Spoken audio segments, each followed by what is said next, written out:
ಓಂ ಶ್ರೀ ಗುರು ಬಸವಲಿಂಗಾಯ ನಮಃ. ಸರ್ವರಿಗೂ ಶರಣ. ಸಾಧನಾ ಪಾದದಲ್ಲಿ ಎರಡನೆಯ ಸೂತ್ರ, ಸಮಾಧಿ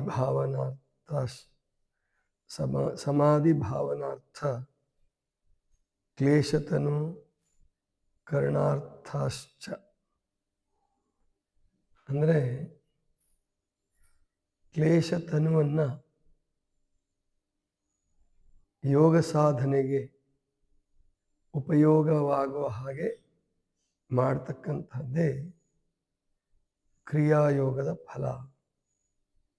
ಅಂದರೆ ಇಲ್ಲಿ ಸಮಾಧಿ ಅನ್ನೋ ಶಬ್ದವನ್ನು ಬಳಸಿದ್ರೂ ಕೂಡ ಸಾಧನೆ ಅಂದರೆ ತಪಸ್ಸು, ಸ್ವಾಧ್ಯಾಯ, ಈಶ್ವರ ಪ್ರಣಿಧಾನ, ಈ ಸಾಧನೆಗಳಲ್ಲಿ ತೊಡಗಿದವರ ಕ್ಲೇಶತನು ಹೋಗಿ ಅದೊಂದು ಯೋಗದ ಉಪಕರಣವಾಗಿ ಪರಿವರ್ತನೆ ಆಗತ್ತೆ ಎನ್ನುವ ಅರ್ಥವನ್ನು ಈ ಎರಡನೇ ಸೂತ್ರದಲ್ಲಿ ಹೇಳ್ತಾರೆ. ಅಂದರೆ ಗೊತ್ತಿದೆ ನಿಮಗೆಲ್ಲ, ಯಾವುದೇ ಒಂದು ವಸ್ತು ಅದು ಉಪಯೋಗಕ್ಕೆ ಬರಬೇಕಾದ್ರೆ ಅದಕ್ಕೆ ಸ್ವಲ್ಪ ಸಂಸ್ಕಾರ ಕೊಡಬೇಕಾಗತ್ತೆ. ವಿಭೂತಿ ನಿಮ್ಮೆಲ್ಲರಿಗೂ ತುಂಬ ಇಷ್ಟವಾದದ್ದು. ವಿಭೂತಿ ಹಚ್ಕೊಳ್ಳೋದು ಪವಿತ್ರ, ಶ್ರೇಷ್ಠ ಅಂತ ಭಾವಿಸ್ತೀರ. ಆದರೆ ವಿಭೂತಿ ಆಗಬೇಕಾದ್ರೆ ಸುಮ್ಮನೆ ಆಗಿಲ್ಲ. ಅದು ಗೊತ್ತಿದೆ. ವಿಭೂತಿ ಯಾವುದರಿಂದ ಮಾಡ್ತಾರೆ? ಸಗಣಿಯಿಂದ ಮಾಡ್ತಾರೆ. ನಿಮ್ಗೆ ಯಾರಿಗಾದ್ರೂ ಸಗಣಿ ಹಚ್ಕೊಳ್ಳಿ ಅಂದರೆ ಖುಷಿ ಆಗಲ್ಲ. ಅದು ಔಷಧಿಯಾಗಿ ಹಚ್ಕೋಬೋದು ಅಷ್ಟೇ. ಇಲ್ಲದೆ ಹೋದರೆ ಅದನ್ನು ಯಾರು ಗೊಬ್ಬರವಾಗಿ ಬಳಸ್ತಾರೆ ಹೊಲಕ್ಕೆ. ಅಷ್ಟು ಬಿಟ್ಟರೆ ಸಗಣಿ ನೋಡಿದ ಕೂಡಲೇ ಪವಿತ್ರ ಭಾವನೆ, ಸಂತೋಷ ಭಾವನೆ ಉಂಟಾಗಲ್ಲ, ಮಂಗಳಕರ ಭಾವನೆ ಉಂಟಾಗಲ್ಲ. ಅದೇ ಸಗಣಿಗೆ ಸಂಸ್ಕಾರ ಕೊಟ್ಟರೆ, ಅದು ಸುಟ್ಕೊಳ್ಳೋದಕ್ಕೆ ತಯಾರಾದರೆ ಅದರಲ್ಲಿರುವ ತೇವಾಂಶ ಎಲ್ಲ ಹೋಗಿ ಅದು ಕುಳ್ಳಾಗಿ ಅದು ವಿಭೂತಿ ಆಯಿತಪ್ಪ ಅಂದರೆ ಅದು ದೈವಿ ಭಾವವನ್ನು ಉಂಟು ಮಾಡುತ್ತೆ. ಹೀಗೆ ಈ ಜಗತ್ತು ಹಾಗೇನೆ. ಜಗತ್ತಿನಲ್ಲಿರುವ ಸ್ವಾರ್ಥ, ಸಂಕುಚಿತತೆ, ಉಗ್ರಗಾಮಿತ್ವ, ಸಿಡುಕು, ಅರಿಷಡ್ವರ್ಗಗಳು, ಅಷ್ಟಮದಗಳು, ಪಂಚಕ್ಲೇಶಗಳು ಅಂತ ಬರ್ತವೆ. ಯೋಗಕ್ಕೆ ಮುಖ್ಯವಾಗಿ ಅಡ್ಡಿಯಾಗ್ತಕ್ಕಂಥವು ಪಂಚಕ್ಲೇಶಗಳು. ಕ್ಲೇಶ ಅಂದರೆ ಕಷ್ಟ, ಕಠಿಣ.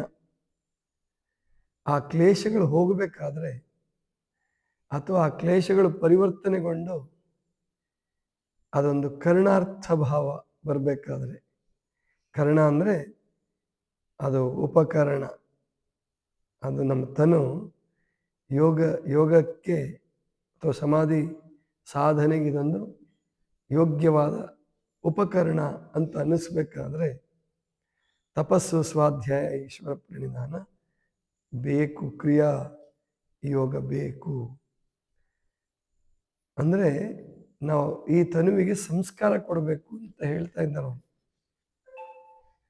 ಎಲ್ಲರದ್ದು ಮಾನವ ಶರೀರವೇ, ಎರಡು ಕಾಲು, ಎರಡು ಕೈ, ಕಣ್ಣುಗಳು, ಒಂದಿಷ್ಟು ಬೇಡವಾದ ಗುಣಗಳು, ಒಂದಿಷ್ಟು ಬೇಕಾದ ಗುಣಗಳು ಎಲ್ಲರಲ್ಲೂ ಇರುತ್ತೆ.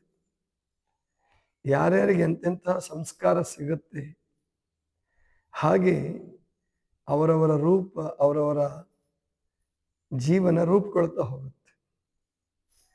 ಯೋಗ ಸಾಧಕರಾಗಬೇಕು ಅಂದರೆ, ಆ ಯೋಗಾನಂದವನ್ನು ಅನುಭವಿಸಬೇಕು ಅಂತ ಇದ್ದರೆ ಪ್ರತಿಯೊಬ್ಬರು ಕೂಡ ಕ್ರಿಯಾಯೋಗವನ್ನು ಮಾಡಬೇಕು. ಅದು ಯಾವುದಪ್ಪ ಅಂದರೆ ತಪಸ್ಸು, ಸ್ವಾಧ್ಯಾಯ, ಈಶ್ವರ ಪ್ರಣಿಧಾನ. ಅದು ಹಿಂದೆ ಹೇಳಿದೆ.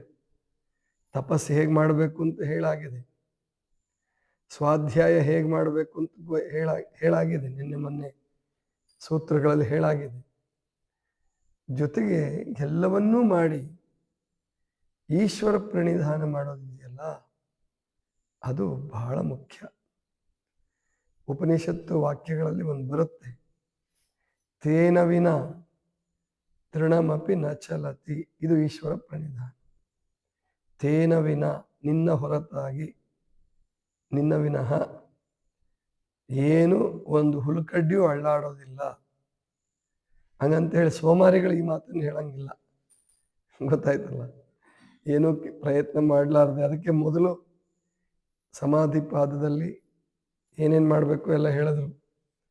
ವೈರಾಗ್ಯ ಅಭ್ಯಾಸ ಎಲ್ಲ ಮಾಡಬೇಕು ಎಲ್ಲ ಹೇಳಿದರು. ಇಲ್ಲೂ ಕೂಡ ಮೊದಲನೇ ಸೂತ್ರದಲ್ಲಿ ತಪಸ್ಸು, ಸ್ವಾಧ್ಯಾಯ, ಈಶ್ವರ ಪ್ರಣಿಧಾನ ಹೇಳ್ತಾ ಇದ್ದಾರೆ. ಆದರೆ ಈಶ್ವರ ಪ್ರಣಿಧಾನ ಯಾವಾಗಲಪ್ಪ? ಶರಣಾಗತಿ ಯಾವಾಗ ಅಂದರೆ ನಾವು ಮಾಡುವ ಕ್ರಿಯೆಯನ್ನೆಲ್ಲ ಮಾಡಿದ ಮೇಲೆ ಎಲ್ಲವನ್ನೂ ಮಾಡಬೇಕು. ಬೆಳಿಗ್ಗೆ ಬೇಗ ಹೇಳೋದಿರಬಹುದು, ಆಸನಗಳ ಅಭ್ಯಾಸ ಇರಬಹುದು, ದಾನ, ದುಡಿಮೆ ಮಾಡಿದರೆ ದಾನ ಮಾಡ್ತೀರ ನೀವು. ದುಡಿಮೆನೆ ಮಾಡದೆ ಹೋದರೆ ದಾನ ಮಾಡಲಿಕ್ಕೆ ಎಲ್ಲಿ ಬರ್ತದೆ? ಆದ್ದರಿಂದ ಪ್ರತಿಯೊಂದನ್ನು ಮಾಡಿ, ಆವಾಗ ಈ ತನುವಿನಲ್ಲಿರ್ತಕ್ಕಂತಹ ಕ್ಲೇಶಗಳು ಅಂದರೆ ಈ ಕಠಿಣತೆಗಳೆಲ್ಲ ಹೊರಟೋಗಿ ಈ ತನು ಒಂದು ಉಪಕರಣ. ಯಾವ ಉಪಕರಣ? ಪರಮಾತ್ಮನ ಉಪಕರಣವಾಗತ್ತೆ ಅಥವಾ ಆತ್ಮನ ಉಪಕರಣವಾಗತ್ತೆ. ಆತ್ಮ ಈ ತನುವಿಗೆ ಒಡೆಯ, ಆತ್ಮನೇ ನಡೆಸ್ತಕ್ಕಂಥದ್ದು. ಆದರೆ ದುರ್ದೈವ ಏನಾಗಿದೆ ಅಂದರೆ ಆತ್ಮಭಾವ ಹೊರಟೋಗಿದೆ. ಸಮಾಧಿ ಭಾವ ಅಂದರೆ ಇಲ್ಲ, ಅದೇನೆ ಸಮಾಧಿ ಭಾವ ಅಂದರೆ ಸುಮ್ಮನೆ ಕೂತ್ಕೊಳ್ಳೋದಲ್ಲ.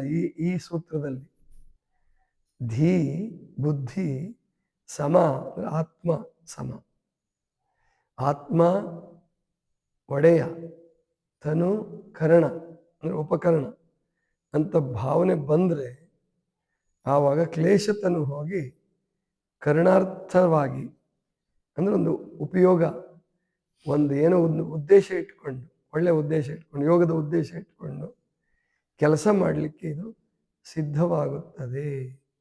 ಅರ್ಥ ಆಯ್ತಲ್ವ? ಅದಕ್ಕೆ ನೀವು ಮಕ್ಕಳಿದ್ದಾಗ ಹೇಗೆ ಬದುಕಿದ್ರು ಯಾರದೇನು ತಕರಾರಿಲ್ಲ. ನೀವು ಯಾವಾಗ ಬೇಕಾದರೂ ತಿನ್ಬೋದು, ಯಾವಾಗ ಬೇಕಾದರೂ ಓಡಾಡಬಹುದು. ಅದರಲ್ಲೂ ಮಗು ದೊಡ್ಡದಾಗಬೇಕಾದ್ರೆ, ಒಂದು ಶಿಶು, ಒಂದು ಮಗು ಬಾಲಕ ಆಗಬೇಕಾದ್ರೆ ಅದಕ್ಕಂತೂ ಸಂಪೂರ್ಣ ಸ್ವತಂತ್ರ, ಸಂಪೂರ್ಣ ಅದು ಮಲ್ಕೊಳ್ಬೇಕು, ನಿದ್ದೆ ಮಾಡಬೇಕು, ಆಟ ಆಡಬೇಕು. ಮಗು ಹೇಗಿದ್ರೂ ತಾಯಿ ತಂದೆಗಳಿಗೆ ಪ್ರೀತಿ, ಅದಕ್ಕೆ ಹೀಗೆ ಇರುವಂತ ಯಾರೂ ಹೇಳಲ್ಲ. ಆದರೆ ಒಂದು ಮಗುವಿಗೆ ಸಂಸ್ಕಾರ ಕೊಡದೆ ಹೋದರೆ ಅದು ಯೋಗ್ಯ ಮಗು ಆಗದೇ ಇರಬಹುದು. ಎಷ್ಟೋ ಹೆಚ್ಚು ಮಕ್ಕಳು ಶಿಕ್ಷಣ ಇರೋದು ಅದಕ್ಕೋಸ್ಕರ. ಕೆಲವು ಮಕ್ಕಳು ತಿಳ್ಕೊಂಡು ಯೋಗ ಮಾರ್ಗಕ್ಕೆ ಬರಬಹುದು, ಆದರೆ ಹೆಚ್ಚು ಜನ ಮಕ್ಕಳು ಯೋಗ ಮಾರ್ಗಕ್ಕೆ ಬರಲ್ಲ. ಅವರ ಮನಸ್ಸು ಅಧೋಮುಖ ಪ್ರವೃತ್ತಿಯಲ್ಲಿರ್ತದೆ. ಅದಕ್ಕೆ ಜಪಾನ್ ದೇಶದಲ್ಲಿ ಮಕ್ಕಳಿರುವಾಗಲೇ ಅಂದರೆ ಶಿಶು ಇರುವಾಗಲೇ ಗಟ್ಟಿಗೊಳಿಸೋದಕ್ಕೋಸ್ಕರ ಕೆಲವು ಆಟದ ಪದ್ಧತಿಗಳನ್ನು, ಕೆಲವು ಹೋರಾಟದ ಪದ್ಧತಿಗಳನ್ನು ಮಾಡಿಟ್ಟಿದ್ದಾರಂತ. ಸಣ್ಣ ಮಕ್ಕಳಿಗೆ ಕಲಿಸ್ತಾರಂತ. ತೀರಾ ಅಂದರೆ 1 ವರ್ಷದ ಮಗುಗೆ, 1.5 ವರ್ಷದ ಮಗುಗೆ ಅವು ಆಟನೂ ಆಗಿರಬೇಕು, ಅವು ಗಟ್ಟಿನೂ ಆಗಿರಬೇಕು, ಹೋರಾಟನೂ ಆಗಿರಬೇಕು. ಅದು ನಮ್ಮ ದೇಶದಲ್ಲಿ ಇನ್ನೂ ನಾವು ಸಾಮೂಹಿಕವಾಗಿ ಸಿದ್ಧಪಡಿಸಿಲ್ಲ ಸೂತ್ರಗಳನ್ನು. ಅದನ್ನು ಜಪಾನ್ ಶಿಕ್ಷಣ ಪದ್ಧತಿಯನ್ನು, ಜಪಾನಿನಲ್ಲಿ ಮಕ್ಕಳನ್ನು ಬೆಳೆಸುವ ವಿಧಾನವನ್ನು ನಾವು ಅಧ್ಯಯನ ಮಾಡಬೇಕು. ಪ್ರತಿಯೊಬ್ಬರು ಶಿಕ್ಷಣ ತಜ್ಞರು ಅಧ್ಯಯನ ಮಾಡಬೇಕು. ಅಂದರೆ ದೇಹ, ಮನಸ್ಸು, ಬುದ್ಧಿ ಮತ್ತು ಅಹಂಕಾರ, ಚಿತ್ತ ಇವೆಲ್ಲವೂ ಕೂಡ ಉಪಕರಣಗಳಾಗಬೇಕು. ಇವತ್ತು ನಮ್ಮ ದೇಶದಲ್ಲಿ ಏನಾಗಿದೆ ಅಂದರೆ ಕೋಟಿ ಮಕ್ಕಳುಗಳು ಇವುಗಳ ಅಧೋಮುಖ ಪ್ರವೃತ್ತಿಯಲ್ಲೇ ಬೆಳೀತವೆ. ಅಧೋಮುಖ ಪ್ರವೃತ್ತಿಗೆ ಹೋಗ್ತಾವ, ಸಹಜ ಅದು. ಆದರೆ ಅವುಗಳನ್ನು ಊರ್ಧ್ವಮುಖಗೊಳಿಸಬೇಕಾದ್ರೆ ಯೋಗ ಬೇಕಾಗ್ತದೆ, ಸಮಾಧಿ ಭಾವ ಬೇಕಾಗ್ತದೆ. ಸಮಾಧಿ ಭಾವ ಅಂದರೆ ಇದೆ ಇಲ್ಲಿ. ಆತ್ಮ, ಆ ಬುದ್ಧಿ ಆತ್ಮ ಸಮಾನವಾಗಿ, ಅಂದರೆ ನಾನು ಈ ತನುವಿನ ಮಾಲೀಕ. ನಿಮ್ಗೆ ಅನ್ನಿಸ್ಬೇಕದು, ಈ ತನುವೇ ನಾನಲ್ಲ, ಈ ತನುವಿಗೆ ನಾನು ಮಾಲೀಕ. ಯಾವುದು? ಆತ್ಮ ಮಾಲೀಕ. ನಾನು ಅಂದ್ರೆ ಆತ್ಮ. ಆತ್ಮ ಮಾಲೀಕ ಆದಾಗ ಈ ತನುವಿಗೆ ಒಳ್ಳೆ ಪದ್ಧತಿಗಳನ್ನು ಕಲಿಸ್ತೀರ ನೀವು. ಈಗಲೂ ಉಪವಾಸಕ್ಕೆ ನೀವು ಬಂದಿದ್ದೀರಾ ಅಂದರೆ ಅದರ ಅರ್ಥ ಏನು? ಬಹಳ ಜನ ಎಲ್ಲೂ ಉಪಯೋಗ ಅಂದರೆ ಆರೋಗ್ಯ ಸಿಗಲಾರದಕ್ಕೆ ಇಲ್ಲಿ ಬರ್ತಾರೆ. ಎಲ್ಲೋ ಕೆಲವರು, ನಮ್ಮ PS ಪಾಟೀಲ್ರಂಥವ್ರು, ಪತ್ರಕರ್ತರಂಥವ್ರು, ಇಲ್ಲ ನಾವು ಆರೋಗ್ಯ ಚೆನ್ನಾಗಿ ಇಟ್ಕೊಳ್ಳೇಬೇಕು, ನನ್ನ ಕೆಲಸಕ್ಕೆ ನನ್ನ ತನು ಒಂದು ಉಪಕರಣ ಅಂತ ಅನಿಸಿದೆ ಅವರಿಗೆ. ನಾನೇ ಕೆಲಸಗಾರ ಅಲ್ಲ, ನನ್ನ ತನು ಕೆಲಸಗಾರ. ಅದಕ್ಕೆ ಆ ತನುವನ್ನು ಚೆನ್ನಾಗಿ ಇಟ್ಕೋಬೇಕು. ಆ ತನುವಿಗೆ ಆಸೆಗಳಿದೆ, ಅದನ್ನು ನಿಯಂತ್ರಿಸಬೇಕು. ತಿನ್ನುವ ಆಸೆ ಇದೆ, ಮಲಗುವ ಆಸೆ ಇದೆ, ಅಥವಾ ಆಲಸ್ಯದ ಆಸೆ ಇದೆ. ಅವನ್ನೆಲ್ಲ ತೊಡೆದು ಹಾಕಿ ನನ್ನ ತನುವನ್ನು ಉಪಯೋಗಕ್ಕಾಗಿ ಮಾಡಬೇಕು, ಅಂದರೆ ಕೆಲಸ ಮಾಡಬೇಕು ನನ್ನ ತನುವಿನಿಂದ ಅನ್ನುವ ಭಾವ ಬಂದರೆ ಆರೋಗ್ಯ ಕೆಡಕ್ಕೆ ಮುಂಚೆನೇ ಇಲ್ಲಿಗೆ ಬರ್ತೀರ ನೀವು. ಎಷ್ಟೋ ಜನರಿಗೆ, ಸಾವಿರಾರು ಜನರಿಗೆ, ಲಕ್ಷಾಂತರ ಜನರಿಗೆ ಈ ಮಹಾಮನೆ ಗೊತ್ತಿದೆ, ಗೊತ್ತಿಲ್ಲ ಅಂತ ಏನಲ್ಲ. ನಾವು ಕೊಡ್ತಕ್ಕಂಥ ಚಿಕಿತ್ಸೆಯ ಪರಿಣಾಮನೂ ಅವ್ರಿಗೆ ಗೊತ್ತಿದೆ. ತುಂಬ ಒಳ್ಳೆ ಪರಿಣಾಮ ಆಗುತ್ತೆ ಇದು. ಇವತ್ತಿನ ಕಾಲದಲ್ಲಿ ಅಗತ್ಯ ಇದೆ. ಔಷಧಿ ಮಾತ್ರೆಗಳನ್ನು ಬಿಟ್ಟು ಬದುಕಬೇಕು ಅನ್ನುವುದೆಲ್ಲ ಥಿಯರಿ ಗೊತ್ತಿದೆ. ಆದರೆ ಪ್ರಾಕ್ಟಿಕಲ್ ಮಾಡ್ಲಿಕ್ಕೆ ಬರಲ್ಲ ಇಲ್ಲಿ. ಯಾಕೆ ಬರಲ್ಲ ಅಂದರೆ ಅವರು ದೈಹಿಕ ಮತ್ತು ಮಾನಸಿಕ ಆಕರ್ಷಣೆಗೆ ಸಿಕ್ಕಾಕೊಂಡ್ಬಿಟ್ಟಿದ್ದಾರೆ. ಉಣ್ಣೋದು ದೈಹಿಕ ಆಕರ್ಷಣೆ, ಆರಾಮಾಗಿರೋದು ಮಾನಸಿಕ ಆಕರ್ಷಣೆ. ಯಾರಪ್ಪ 5 ಗಂಟೆಗೆ ಎದ್ದೇಳ್ತಾರೆ? 5 ಗಂಟೆಗೆ ಎದ್ದವ್ರು ಏನು ಸಾಧಿಸಿದ್ದಾರೆ? ಇದು ಮನಸ್ಸಿನ ಪ್ರಶ್ನೆ.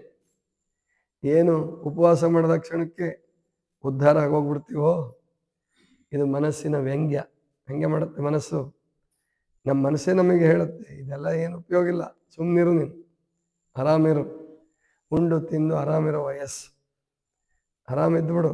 ಹೌದು, ಆರಾಮಿದ್ದವರಿಗೆ ಕಾಯಿಲೆ ಕಟ್ಟಿಟ್ಟ ಬುತ್ತಿ. ಈಗ ಬರಬಹುದು, ವಯಸ್ಸಾದ ಮೇಲೆ ಬರಬಹುದು, ಮುಂದಿನ ಜನ್ಮಕ್ಕೂ ಬರ್ಬೋದು. ಈಗಿನ ಭೋಗ ಪ್ರವೃತ್ತಿ, ಈಗಿನ ಉಡಾಫೆತನ ಜನ್ಮ ಜನ್ಮಕ್ಕೂ ನಮಗೆ ರೋಗಿಗಳನ್ನಾಗಿ ಮಾಡಿಬಿಡ್ಬೋದು. ಬಹಳ ಎಚ್ಚರವಾಗಿರಬೇಕು. ಅದಕ್ಕೆ ಪ್ರತಿಯೊಬ್ಬರೂ ಕೂಡ ಆತ್ಮ ನಾನು, ಈ ದೇಹ ನನ್ನ ಉಪಕರಣ, ಈ ದೇಹಕ್ಕಿರುವ ಲಿಮಿಟೇಷನ್ಸ್ನ ಮೀರಬೇಕು ನಾನು, ಈ ದೇಹಕ್ಕಿರುವ ಇತಿಮಿತಿಗಳನ್ನು ಮೀರಬೇಕು ನಾನು.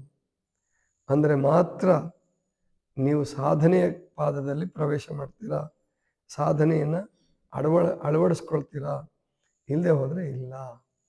ಆದ್ದರಿಂದ ಸಮಾಧಿ ಭಾವನಾರ್ಥ ಕ್ಲೇಶತನು ಕರ್ಣಾರ್ಥಶ್ಚ. ಕ್ಲೇಶತನುವಿಗೆ ಸಂಸ್ಕಾರ ಕೊಟ್ಟು ಅದೊಂದು ಕರಣಾರ್ಥ, ಅಂದರೆ ಇದೊಂದು ಉಪಕರಣ, ಇದು ನನ್ನನ್ನು ಉದ್ಧರಿಸುವ ಸಾಧನ, ಇದನ್ನು ಚೆನ್ನಾಗಿ ಇಟ್ಕೊಳ್ಬೇಕು, ಇದನ್ನು ಕೊಬ್ಬಕ್ಕೆ ಬಿಡಬಾರ್ದು ಅನ್ನೋದು ಬರಬೇಕಾದ್ರೆ ಸಮಾಧಿ ಭಾವ ಇರಬೇಕು. ಸಮಾಧಿ ಭಾವ ಅಂದರೆ ಇಲ್ಲಿ ಸವಿಕಲ್ಪ ನಿರ್ವಿಕಲ್ಪ ಸಮಾಧಿ ಅಲ್ಲ. ಈ ಸೂತ್ರದಲ್ಲಿ ಆತ್ಮ ಮಾಲೀಕ, ದೇಹ ಅದೊಂದು ಉಪಕರಣ.